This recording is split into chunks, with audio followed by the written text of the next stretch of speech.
Now that Arcane has reached its explosive conclusion, there are so many aspects to the ending that we could sink our teeth into, and one in particular that I wanted to dissect today would be the idea that Jinx isn't dead. When first watching a lot of these emotional scenes, and there's so much going on during this last fight, it's very easy to just sort of get caught up and swept away in the tragedy of it all, especially given that we're seeing Vi tormented at having to watch both her sister and her father figure ripped apart from her once again. And there's just in general a lot of things that have transpired. This show has not been afraid to take characters away from us. We have all been traumatized by episode 6's ending. But after pausing for a second and then reflecting on a lot of the things that were subtly placed within the very last few scenes, and then seeing how those wrap up into various things that have been placed throughout the entirety of the 2 seasons, I think there are a fair amount of indications that Jinx hasn't actually died, and maybe even Vander hasn't as well. One of my favorite pieces of evidence has to do with the very last note of music that we hear in the show, which is going to be my favorite part to dive into.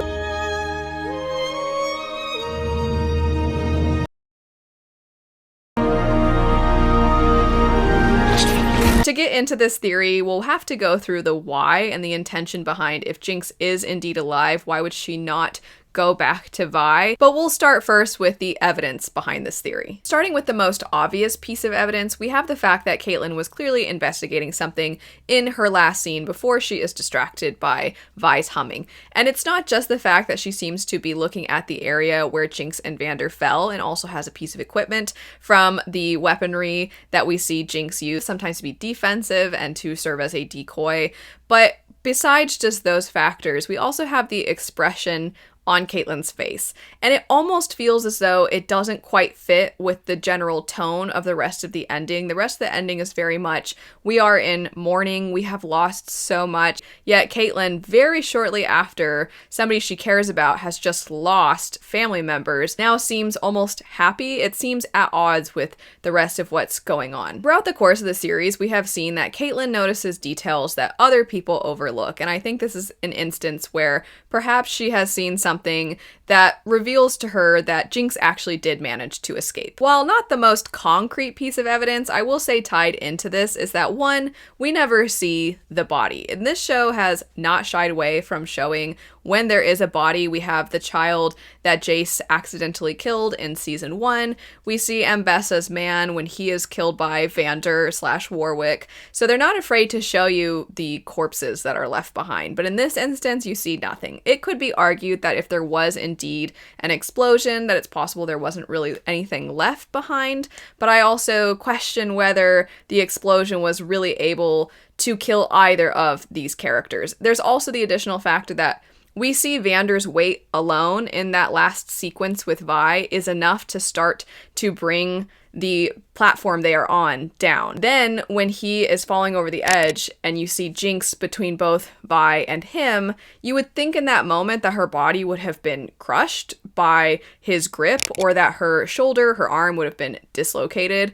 But ultimately, it doesn't seem like that's what's happening. And we know that her body has been reinforced through Shimmer. We know that she has incredible speed and that she has strength that would go beyond the typical amount that a human would have. So it stands to reason that an explosion might not have actually been enough to take her out. There are also some indications very early on in the show that somewhat seem as though they serve as foreshadowing for the last frame that we get, which is this airship sailing away. Powder's first lines in the entire story is when you see her and her friends and Vi are going on this job, and she looks out at the marvel that is Piltover, and she sees an airship, and she says, one of these days, I'm going to ride one of those. I'm gonna ride in one of those things. A lot of this story, both within the beginning and the ending, are almost like mirror images of each other or bookends. So it makes sense that if we start with Powder looking at Piltover with awe and seeing this airship, that she then would finally get to set herself free. This also ties very much into a conversation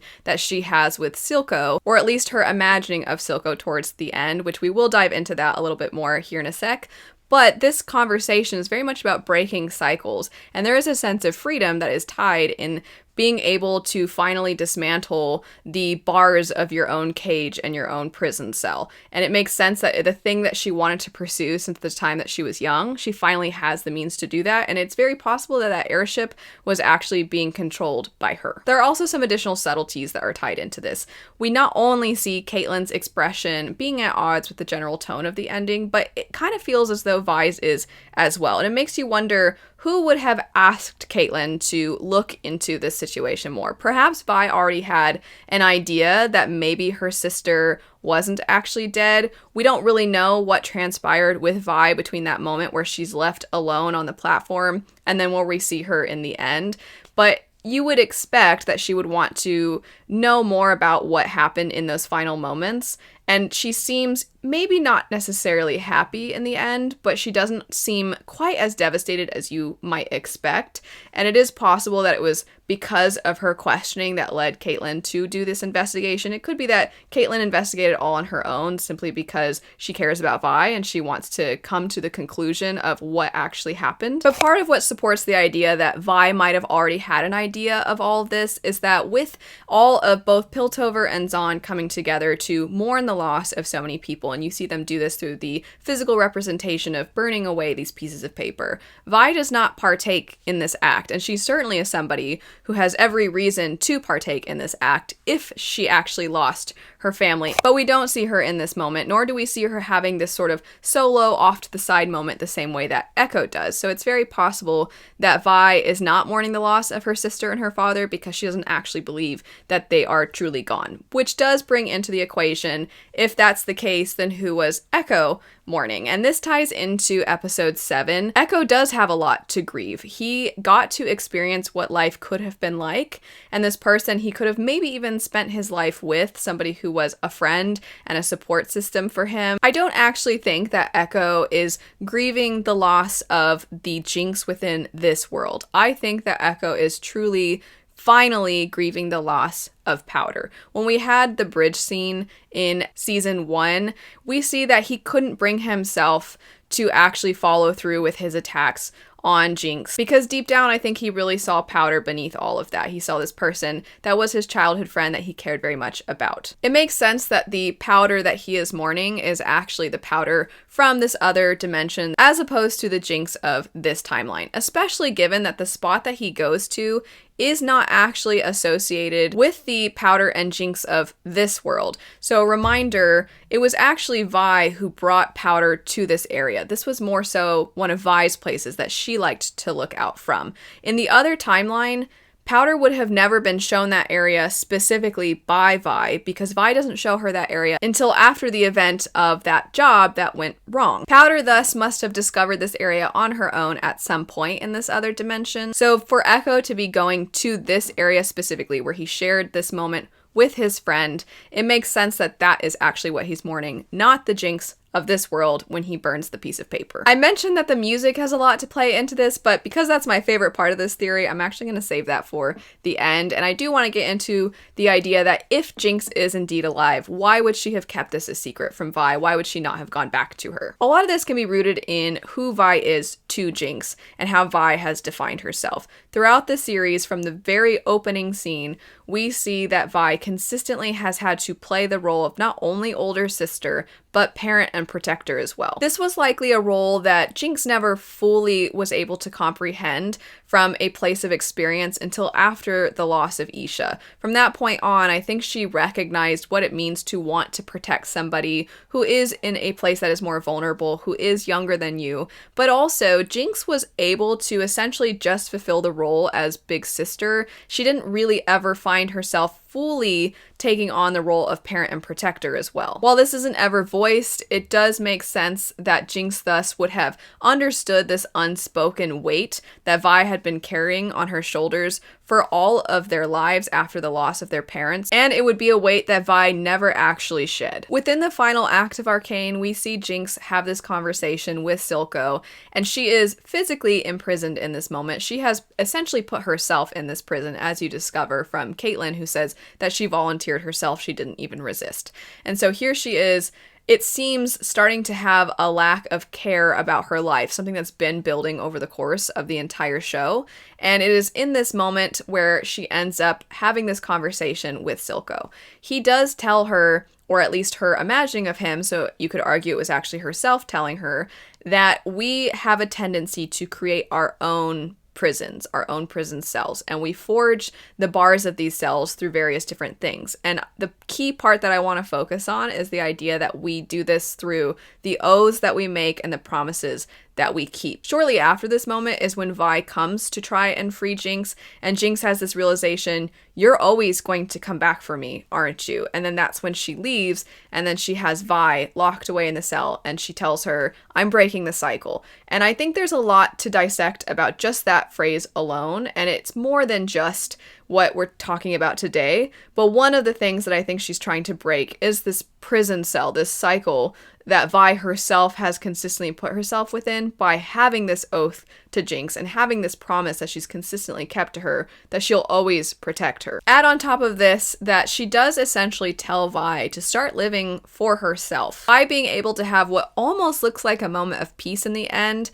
might actually be her realizing what Jinx worked for and what her sister wanted for her, and finally being able to shed the weight of being Jinx's protector. I don't think she would have shed this weight so quickly had it been because the weight came away with Jinx's death. I think it's more so that she finally has the opportunity to let go because essentially Jinx gave her permission to do so. And Jinx is finally living the life that she wanted to live. She is not now pulled down by the grief of what's happened in the past and all that she has lost. But if she is indeed alive and that is her on the airship at the end, she's getting to live life for herself, and now she's extending that to Vi, saying you get to live life for yourself as well. If all of this is accurate, then I think that the final note of the music within the entire show is another indication as well. And as I said, this is the part that I'm the most excited to talk about because it is a piece of this theory and this puzzle that I think maybe is easy to overlook.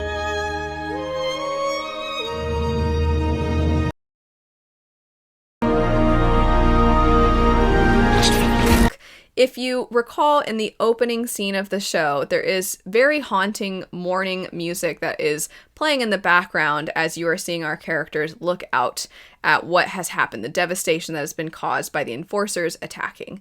And then when you see both Powder and Vi being carried away by Vander, when Vi looks up at Piltover, there is a shift in the music. It goes from being more somber, being this song that we now have discovered is tied to their mother. Rather than it being that piece of music in the background, it kind of shifts into something lighter. And you see Vi lock on to Piltover in this moment. There's a lot that can be interpreted through this particular moment. You can decide that Vi is looking to a goal or looking to someone to blame, or she's looking for a sense of purpose. But at the very least, I think it's fair to say that there is something concrete in that shift and also the conclusion of that shift. Within these notes, you will hear it is settled, it goes up, and then it descends into a place of resolution. And this cadence that we have then leads us into the rest of the story. There are 5 notes specifically to lock into here, and these 5 notes play in the opening, and then only 4 of them play in the conclusion. That last note is extremely significant. Within Arcane, I think there's a lot of intentionality in so many different aspects, whether it's through the color use, whether it's through the expressions of the characters, things that are within the background, certain phrases that are used, but also I think that the music has a lot of intentionality as well. Diving a little bit into music theory, I think that we could kind of go in a different direction had we gotten a resolution and the resolution was the same, or there was a resolution but it was slightly different. So for example, there are deceptive cadences, there are half cadences, and there's a lot that is evoked when people hear those cadences. The lack of a cadence has a lot of meaning as well. Cadence is essentially like a period or a comma within language, and that's just how we sort of translate it into music. And so you get that within those 5 notes in the opening scene. We settle into something, and then when you look at the last scene, it's da da da da, and then it cuts. Having an interruption to a cadence is saying that this isn't over. Obviously, we know that Arcane itself is completed after 2 seasons, and the writers have been very clear in saying that there are going to be more stories within this world, so it's very possible that it's just a matter of that maybe that's all that the music is indicating. Personally, I think that it's very possible it is that, in combination with the idea that that is Jinx out there, and also that her story isn't done, and that she finally has the freedom, as does Vi, to no longer be locked in place, to no longer have this prison of their own making, and also they've broken the cycle, which means everything is open to them now. There's not necessarily this set place to lock your focus into, there's not something to set your eyes on, it's just, I get to live to be free now, and I actually have more agency than I had before. I think the most straightforward way to put it is that the lack of cadence in the music, the lack of resolution, the interruption to that means that the story isn't yet over. And specifically, I think it's not yet over for Jinx. I don't think it's yet over for Vi. You even see Vi have those final lines about, "You can't get rid of me." And so I think it's kind of actually a somewhat happy ending. Maybe a better way to put it is that it's a bittersweet ending, because there are enough pieces that are laid out for us that we can believe that both Jinx and Vi can now have some happiness moving forward. That was how I perceived the utilization of the music here at the end, but I would love to know, how did you interpret not just the music, but all of the various different pieces, from the ending, the potential foreshadowing from previous scenes to now, and how everything sort of wrapped up and tied together? Are you on board with some of the pieces that I laid out? Do you maybe push back against some of them? And do you completely disagree with this theory entirely? Part of what makes an open ending compelling is when there are enough pieces that various different interpretations can be realized from person to person. So with that said, I would love to know what your interpretation of the ending was. Is it different now that you've seen some of this theory? I did do another scene analysis specifically with Victor, and I talk about the tie-ins with the music as well if you like this style of video. So I'll have that one linked. If you're just looking for more Arcane content though, I'll have my playlist and all of the videos specifically in the description bar. Thanks so much for watching though. I hope you have a great rest of your day, and I'll see you later.